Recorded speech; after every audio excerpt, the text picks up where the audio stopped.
Bismillahirrahmanirrahim. Assalamualaikum warahmatullahi wabarakatuh. Di sini saya akan sedikit menjelaskan tentang materi kegiatan mengalokasikan dana. Kegiatan mengalokasikan dana itu ada pengertian kredit dan pembiayaan. Kredit merupakan penyediaan dana atau tagihan atau bisa dipersamakan dengan itu. Kalau kredit ini menentukan sistem bunga untuk mencari keuntungan pada banknya.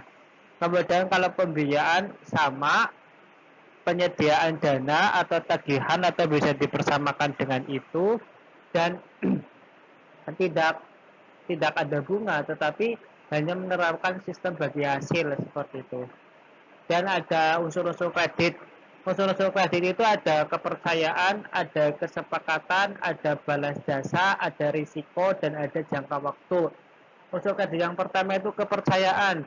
Para pihak bank itu harus percaya kepada nasabah bahwasanya para nasabah itu bisa mengembalikan uang yang mereka pinjam. Kemudian ada kesepakatan, itu tertuang seperti mau minjem berapa, jangka waktu berapa tahun, kemudian apa saja yang dijaminkan, itu ada semua dalam surat kesepakatan.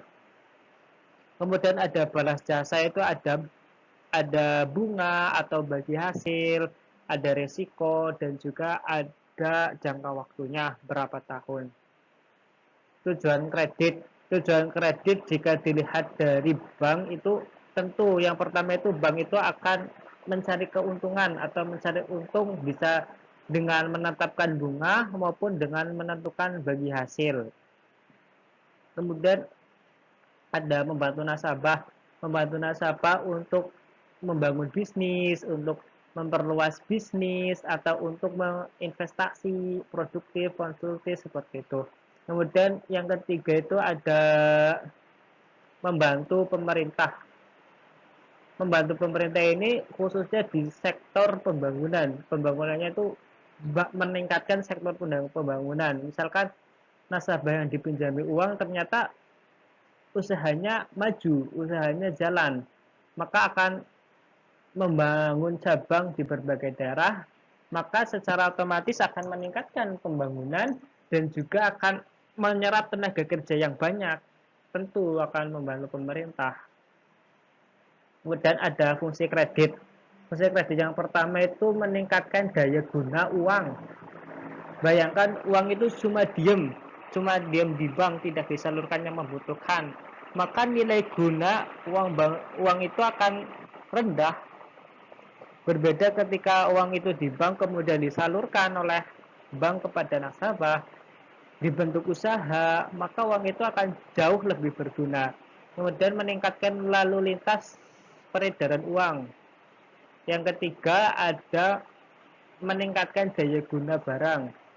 Ini misalkan nasabah itu meminjam uang di bank untuk keperluan konsumtif, misal membeli mobil, membeli motor, maka secara tidak langsung itu memberi dampak kepada mobil tersebut. Mobil tersebut bukan hanya diam saja di dealer, tapi juga lebih bermanfaat bagi para nasabah. Mungkin para nasabah juga menggunakan mobil itu untuk keperluan bisnis mereka, untuk keperluan usaha mereka, maka secara tidak langsung akan meningkatkan daya guna barang tersebut. Kemudian meningkatkan lalu lintas peredaran barang itu, bukan hanya di dealer saja, tapi bisa kemanapun. Terus ada meningkatkan stabilitas ekonomi, kemudian memeratakan pendapat, seperti tadi terserapnya tenaga kerja, akibatnya pendapatan cenderung merata. Yang terakhir itu ada meningkatkan hubungan internasional, itu fungsi kredit. Jenis-jenis kredit berdasarkan kegunaannya itu ada investasi, ada untuk modal kerja. Investasi ini misalkan perusahaan warung kremes itu awalnya sebelum meminjam uang di bank hanya mempunyai satu cabang, tapi setelah meminjam uang di bank bentuk 20 cabang misalkan, maka akan meningkatkan investasi para usahawan warung kremes itu. Kemudian modal usaha. untuk membangun usaha apa, misalkan membangun usaha peternakan ikan lele maupun peternakan apa. Tuh, itu dari segi modal modal usaha. Terus dilihat dari tujuannya, ada tujuan produktif tadi untuk modal kerja, modal usaha, kemudian konsumtif, misalkan untuk membeli barang-barang pribadi, misal mobil atau rumah dan sebagainya. Kemudian ada perdagangan, kemudian jangka waktu, berdasarkan jangka waktu itu ada tiga. Yang pertama itu jangka waktu pendek itu satu tahun, kemudian jangka waktu menengah itu 1 sampai 3 tahun, jangka waktu panjang itu lebih dari 3 tahun. Untuk jangka waktu panjang ini digunakan misalkan untuk kredit perumahan yang bahkan sampai 15 tahun. Terus berdasarkan jaminannya, tanpa jaminan atau dengan jaminan. Yang dengan jaminan itu biasanya ditujukan oleh orang-orang yang mempunyai pendapatan rutin setiap bulan. Misalkan ada karyawan karyawan tetap sebuah PT, Bonafit, maka itu tanpa jaminan. Dan kemudian para ASN yang hanya menjaminkan surat keputusan saja. Karena pihak bank yakin setiap bulan mereka mendapatkan untungan dan itu jumlahnya lumayan, maka pihak bank sangat percaya. Dan bahkan pihak bank kadang menerapkan ketika gajian itu langsung dipotong, langsung masuk ke bank, itu bisa. Kemudian berdasarkan sektor usaha. Berdasarkan sektor usaha itu ada sektor usaha pertanian, ada peternakan, ada pendidikan, ada profesi, dan lain sebagainya. Jaminan kredit. Untuk jaminan kredit itu ada tiga. Yang pertama itu barang berwujud. Contohnya menjaminkan rumah, menjaminkan tanah. Artinya ketika mereka menjaminkan barang-barang itu, selama jangka waktu mereka dalam melunasi utang atau melunasi kredit mereka, maka barang itu tidak boleh digunakan selagi belum lunas. Nah, yang kedua itu tak berwujud, artinya tak berwujud tapi bernilai. Contohnya ada sertifikat rumah, sertifikat tanah, obligasi, dan lain sebagainya. Terus ada jaminan orang. Jaminan orang ini lebih tepatnya ke sanksi sosial atau reputasi. Reputasi ini misal si A minjem menggunakan menjaminkan nama si A. Maka ketika si B ini tidak bisa melunasi, maka si A ini yang menjadi kena sanksi sosial atau reputasi atau nama baiknya tercoreng dan sebagainya.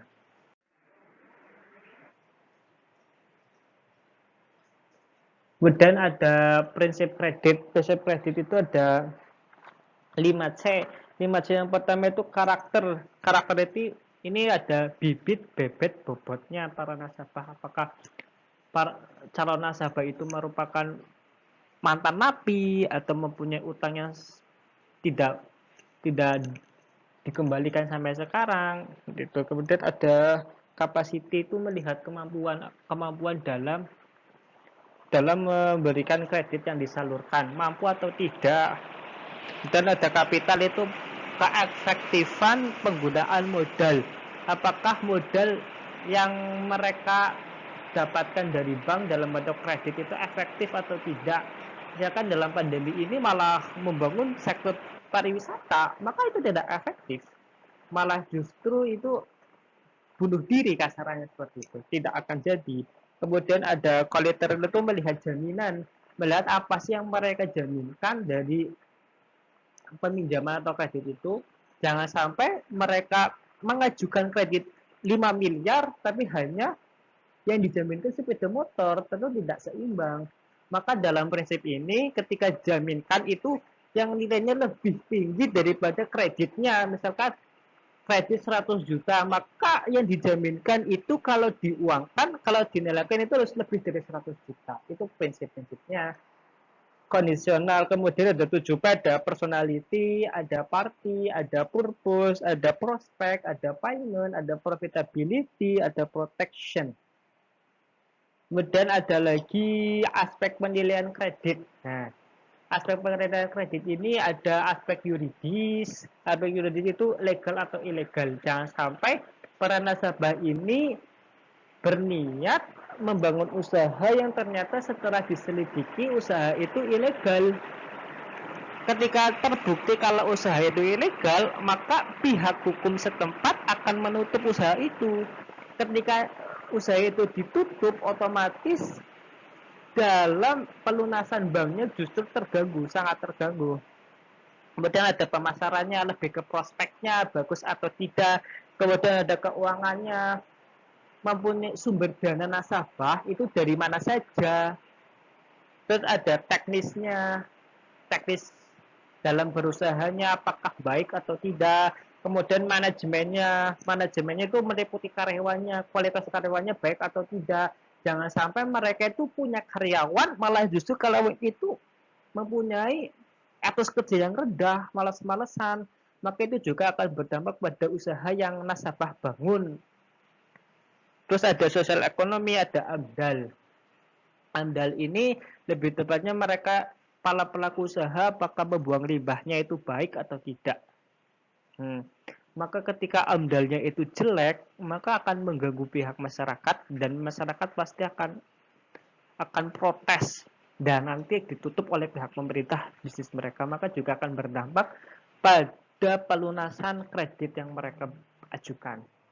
Terus setelah aspek dinilai bagus, maka lanjut ke prosedur pemberian kredit. Yang pertama ada pengajuan berkas-berkas, yang kedua ada penyelidikan berkas jaminan. Apakah yang dijaminkan itu sesuai dengan yang aslinya? Jangan sampai yang minjam misalkan si A malah justru yang dijaminkan si B, maka itu tidak sinkron, tidak bisa itu. Dan ada wawancara 1, ada on the spot, ada wawancara 2, kemudian ada keputusan kredit, tanda tangan akad kredit, realisasi kredit, dan juga penyaluran. Kualitas kredit, nah ini prosedur, kemudian kualitas kredit, ini ada 5. Yang pertama, kredit itu lancar jika tanpa ada halangan, misalkan jatuh tempo tanggal 5, ya tanggal 5 selalu setor, selalu ke bank nyetor, seperti itu. Kemudian ada penarikan khusus, itu apabila telat dalam jangka waktu 1-90 hari. Telat, kemudian kurang lancar 91 hari sampai 120 hari, kemudian ada diragukan 121 sampai 180 hari, dan ada macet itu atau loss itu lebih dari 180 hari. Intinya ketika macet kita langsung ke penyelesaian kredit jika kredit itu macet. Nah, untuk penyelesaian kredit macet ini yang pertama kita selidiki dulu apakah yang salah itu dari pihak bank yang dalam menilai aspeknya itu kurang teliti atau malah justru kesalahan para nasabah itu sendiri. Kesalahannya misalkan sengaja atau tidak sengaja. Tidak sengaja ini misal si A ini meminjam kredit di bank untuk membangun usaha.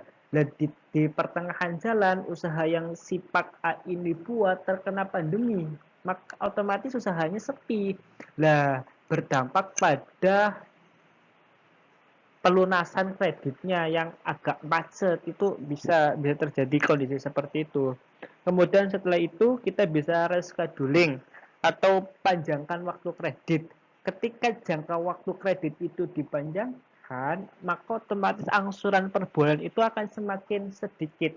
Nah, diharapkan dengan angsurannya semakin sedikit ini akan memudahkan nasabah dalam melunasi karena nominalnya berkurang seperti itu. Kemudian ada jangka waktu angsuran, ada reconditioning, kapitalis bunga, penundaan pembiayaan, penurunan suku bunga, dan ada pembebasan bunga. Kemudian ada restructuring, kombinasi, dan yang terakhir itu ada penyitaan jaminan. Penyitaan jaminan ini dilaksanakan ketika seluruh prosedur dalam penyelesaian kredit macet itu dirasa gagal. Maka langkah terakhir itu barang jaminnya sita. Tapi pihak bank juga tidak serta-merta menyita. Dan pihak bank juga mentaksir nilainya berapa. Misalkan ternyata sisa kredit nasabah itu kurang 20 juta. Dari bank juga tidak mungkin mengambil rumah yang seharga 100 juta, otomatis sangat menguntungkan di pihak bank kan. Maka dari pihak bank itu menerapkan lelang rumah. Misalkan dilelang 100 juta, otomatis 20 juta itu masuk ke bank dan sisanya 80 juta itu menjadi hak dan menjadi hak nasabah. Seperti itu. Ini